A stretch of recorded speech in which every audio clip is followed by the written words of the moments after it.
Hello, my name is Tristyn Stone, and I'm the eldest daughter of Saturnina Domingo Miguel. Saturnina Mina Pagirigan Domingo Miguel was born on May 2, 1946, to Jeremias Maglay Domingo Sr. and Felipa Pagirigan Domingo in San Nicolas, Ilocos Norte. Raised by her two aunts, Adona Baba Domingo and Bibiana Galit Domingo, she was heavily influenced by their religious faith and values. After finishing 2 years of vocational school in Baguio at the age of 17, she pursued a career in fashion and garment making at the Lazo Fashion School in Lawag. As a young woman, her passion and immense talent for dressmaking shined through as she sewed many of her own outfits, including her graduation dress.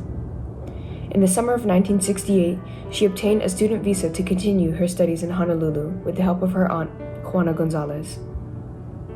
She was soon introduced and married to Raimundo Garo Miguel in October of that same year, sewing all the dresses for her bridesmaids, including her own wedding gown.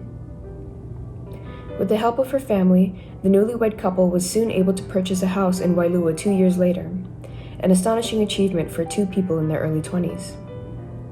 In September of 1971, she gave birth to her eldest son, Joel Miguel. Over a span of 6 years, she went on to have 3 more children, Vivian, Dominic, and Charles Miguel. Throughout her time as wife and mother, she continued to display her gift for sewing, eventually starting in entrepreneurship as a seamstress, mostly making dresses for bridal parties and tailoring. Over the years, she was a prominent member of her church, showing her support by sewing aloha shirts and mu'umu'us for participants of the Way of Salvation Church's annual conventions. Alongside her immense contributions to the church and community, she was able to provide her family with passage over to Hawaii. Throughout the 70s and 80s, she cared for her parents and 6 younger siblings, Felipe Domingo, Virgilio Domingo, Carmen Arnold, Jeremias Domingo Jr., Miriam Domingo, and Danilo Domingo Jr., providing them with a home as they sought to build their new lives in the U.S.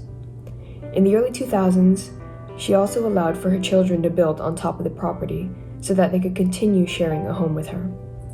In the mid-80s, she began a career making wetsuits and Navy diving suits for XL, quickly becoming the fastest worker in the factory.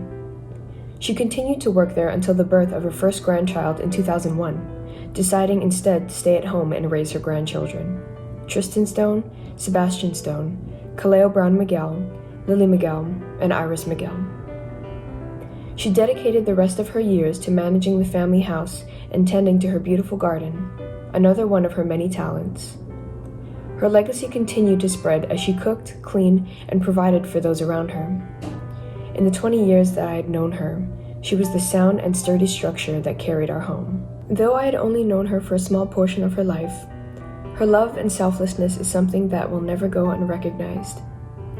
There are many in her life that were blessed with the opportunity to know her as daughter, sister, wife, manang, mother, but to me, she was my Lola, whom I loved and played with and teased, whose stories I listened intently to, whose hug I always longed for when I was away from home. My memories of her consist of breezy afternoons where she would play hymns on the ukulele at the dining room table, the sound of her humming as she watered plants in the morning, and her excitement at the sight of chicos or dragon fruit blooming. No one in my life was as soft and stern. When I was a child, I often thought of her as a rather reserved and shy woman. Yet as I grew older, I learned to find more of myself in her every single day. She had the ability to command people with sharp, fierce words, and even then it was done with astonishing amounts of grace and dignity. Underneath the unassuming timidity brought on by her late years, I saw her wit, beauty, and strength hidden in lively fits of laughter and frightful shouts. Her wisdom and generosity is the sole reason as to why our family stands proud today, and may we all forever be thankful for it. Thank you.